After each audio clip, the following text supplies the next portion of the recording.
Assalomu alaykum, hurmatli obunachilar. Bugungi videomuz Qoraqalpog'iston Respublikasi To'rtko'l tumani Keltemir, ya'ni Lengizimda.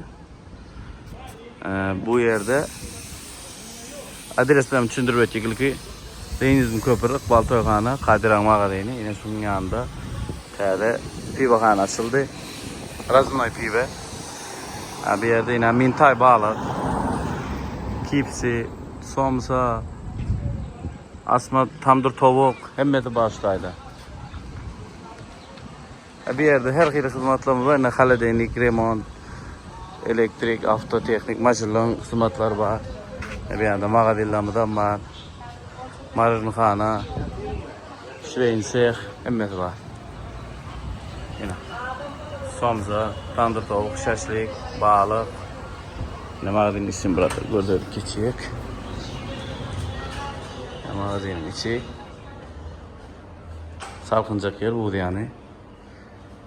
Razumnoy pivamiz, mesleğimiz gelip oturup arkayını yiyip içip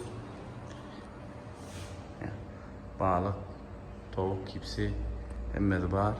Göce deyim var diye göcemiz de var yani. Bu yani gelip yiyip içip gidebilirsiniz. Hayır, sağ selamet olun. Bu yerde dastap hizmetleri var yani.